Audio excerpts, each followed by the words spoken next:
Hi everybody. So with everything going on right now, and of course there is an absolute lot going on right now, a lot for us to be navigating, this is an absolute perfect time to start a meditation practice or finally fully commit to a meditation practice. For me personally, meditation has been a huge part of my personal practice.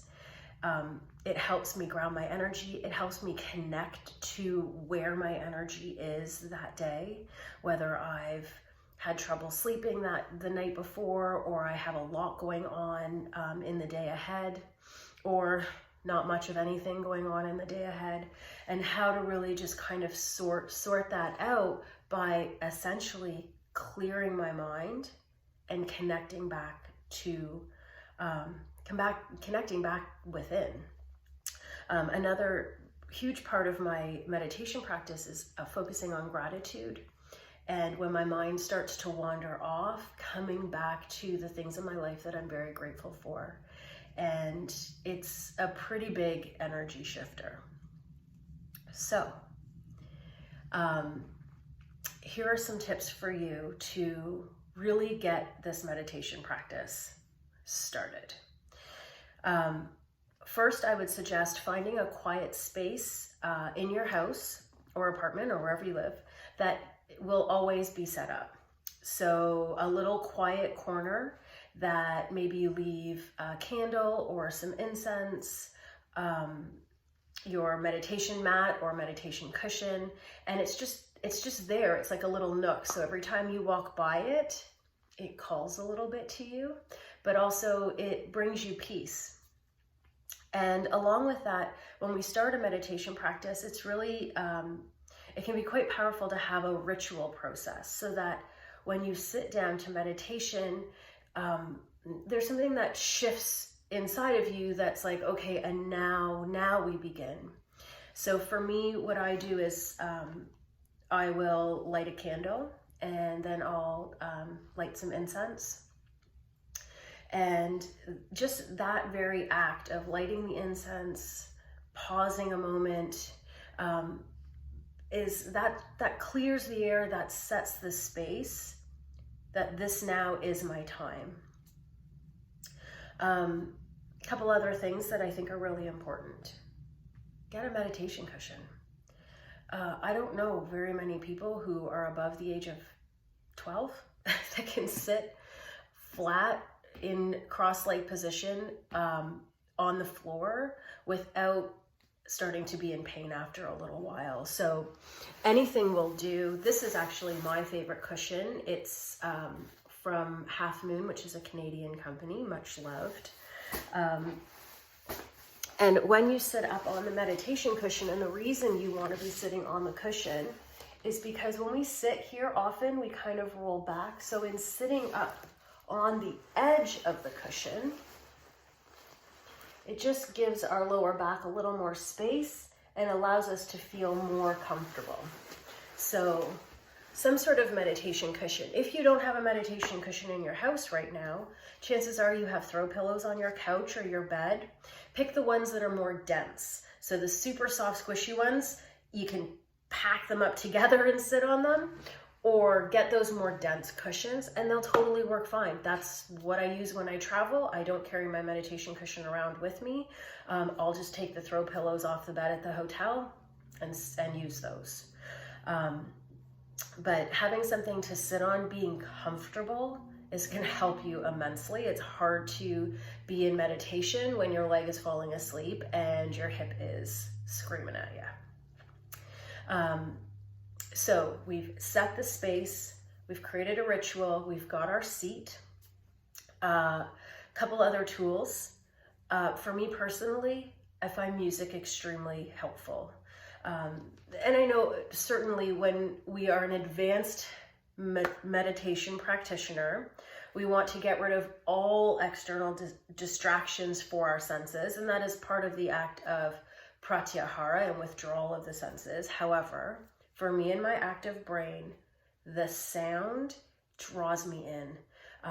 Because when my head starts to go out, when I hear the beats of the music, it pulls me back in.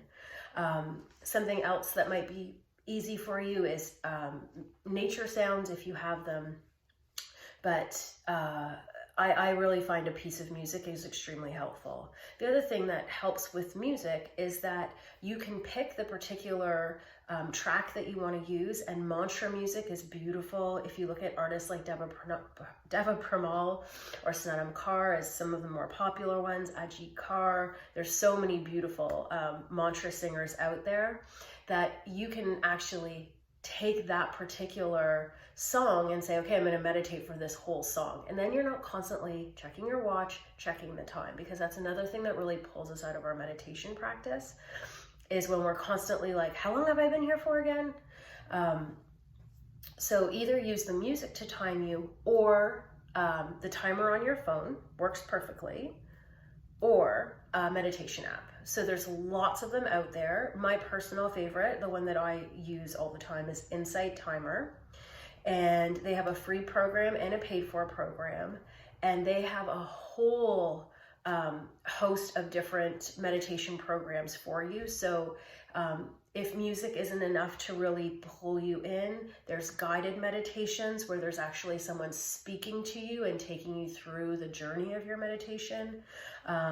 There's also a lot of wonderful free resources on YouTube, all across the World Wide Web. And of course, there's other wonderful apps too that offer very similar services. So, but I have found that that helps. The other thing that I really love about the meditation apps is they keep you connected.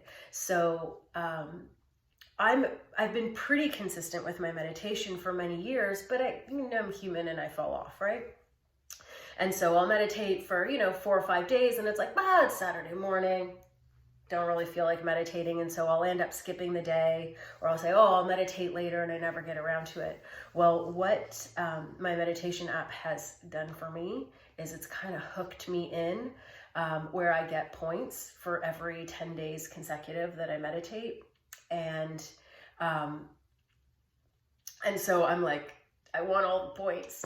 And so when I came back from India, I'm like, okay, this is it. This was back in November, 142 days ago. And I know this specifically because I have meditated every day consecutively since then.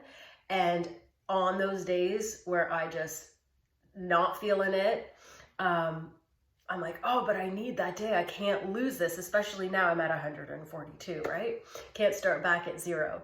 So it's kept me going. So even on the mornings, and I prefer to meditate in the morning, you can meditate at any point of the day. Please find a time of day that works for you and make it consistent, because that also helps very, very much stay consistent in your practice. But I know that if on that one morning I just can't make it work, that I will do it at some point in the afternoon, because it calls me back again. I want my points. Okay. So one more thing that I want to share with you to help you get set up for your meditation practice is a short breathing practice to help you come within.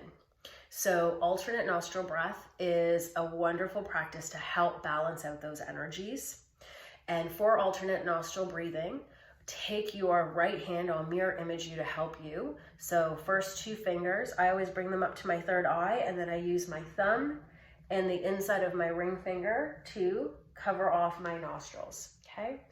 So alternate nostril breathing is inhale right, close your right, exhale left, inhale left, and exhale right. That's one full cycle. I would suggest doing that somewhere between 8 and 10 times, and do that right at the beginning of your practice. So you've got your stuff set up, you've lit your candle, maybe you've lit some incense, you've got your seat, you've got your quiet space, you've set your timer, and then start with your breath. And every time you find your mind distracted out, the good news is, first of all, you found it and you brought it back, so don't beat yourself up. But you can always come back and do that alternate nostril breathing again, or even just practicing full 3-part breathing. It's something to really bring your awareness and your focus to. and then stay in your meditation. Start with 5 minutes, work yourself up to 6, 7 every day. An ideal practice, I would say, is somewhere around 15 and 20 minutes daily. That's when you really start to feel, well, even after, you know what, even 5 minutes, you're going to start to feel the benefits, especially if it's consistent. So I wish you all the luck with this practice. Please, if you have questions or comments, you can always drop them here for me, or always send me a private message if you'd like. Again, all the luck. Namaste. I know it's backwards, but namaste. Thank you.